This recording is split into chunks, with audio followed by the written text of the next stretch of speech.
Over the last 4 games for the Kings, Zach Lavine has put up 26.5 points per game to go with 5 rebounds on 4.5 three-pointers made per game, with a 77% true shooting percentage, truly lighting up the court at an ultra-efficient rate. Not to mention, the Kings are actually winning games now, as they're 4-0 over these last 4 games. This is good enough to move them into the 8th spot in the ultra-competitive Western Conference, where every single win matters, and seeds 2 through 10 are only separated by a few games apiece. To put a cherry on top of all of this, Zach Lavine was awarded the Western Conference Player of the Week, which was the first time he received this honor in his entire career. When the trade to the Kings was first executed, everybody was downplaying the actual ability of Zach Lavine.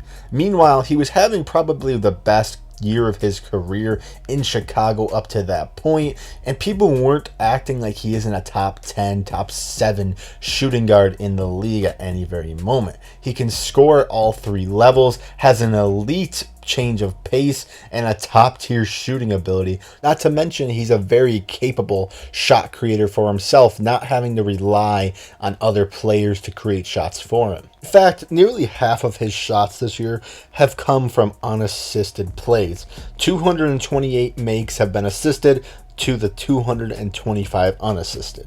When you take a look at Zach's most taken shots per game, besides layups and dunks, you get mid-range jumpers and above the break 3 jumpers, which are 75 and 52% respectively unassisted. And when you think about Zach's game, it makes sense. He has a lot of isolation plays where he gets to the lane, gets to his spots, and pulls up. And Zach's definitely not shy or afraid to pull up in a tough contested 3. I bring this up to show how important it is to have a playmaker that can shot create for himself and be the primary scorer on a team, because what this essentially does is just make everybody around him better. What I mean by this is that when the gravity of the defense is attracted towards one player, and that game plan is to stop and slow down one specific player, it's only going to open up other good looks for his teammates. Whether it's sending a double team towards this guy or the help side crashing in, packing the paint to prevent drives, this is really going to open up shots for Zach's teammates and allow them to get favorable matchups on offense. When comparing the Kings' offensive rating of the last 5 games, 122.9, to the very first 10 games of the season at only around 115, it's a clear sight to see that the Kings' offense with Zach Lavine is playing more efficient basketball and just have a better flow overall. When you look at the 3-point shootings of Zach Lavine this season, he's shooting a ridiculous almost 44% from 3 on 7 attempts a game, which is very efficient.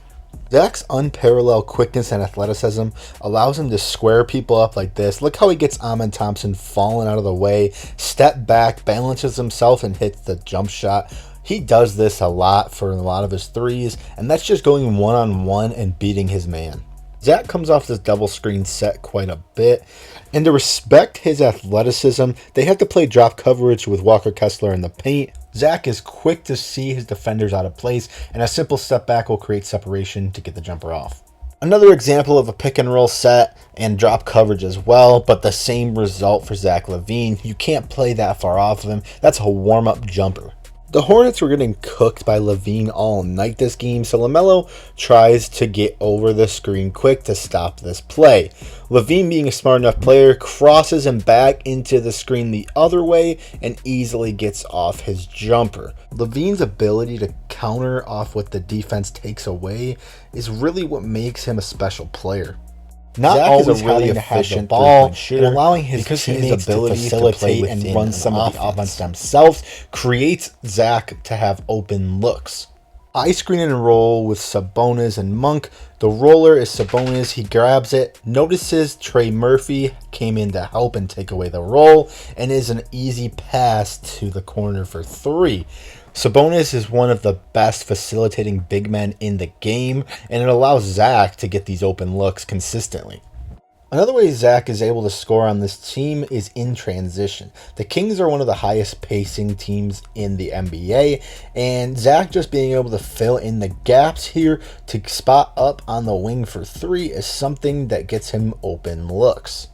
Personally, I think when Zach is the primary ball handler in these transition situations, that's where the magic can happen. Using his speed to get downhill, that paired with his shooting ability makes him a serious threat that's hard to stop.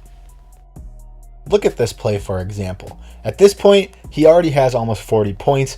Everybody in the world and their mom knows where the ball is going. He gets the ball in transition, but with a full head of steam, even though he's been hitting 3-on-3, you have to give him respect because he's so fast. That's a pretty good contest, but his ability to make those contested shots are what sets him apart from other shooting guards in the league.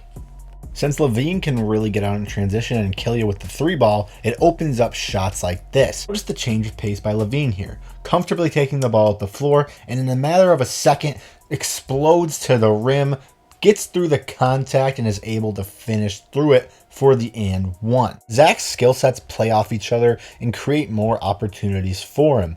In transition, his three-point shooting ability creates more opportunities at the rim, and vice versa. His elite athleticism allows him to get more open looks in transition from defenders backpedaling. Full head of steam of Zach Lavine is extremely hard to stop, and right here, notice the bump that he gives to Sengun, getting him out of position and allowing Zach to get up for that layup cleanly.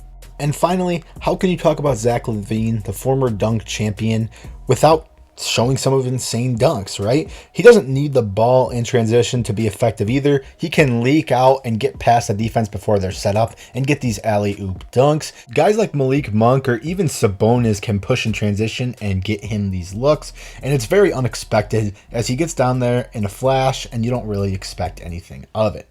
If you guys did make it this far in the video, please subscribe down below and like it. It does help me out a lot. Until next time, peace.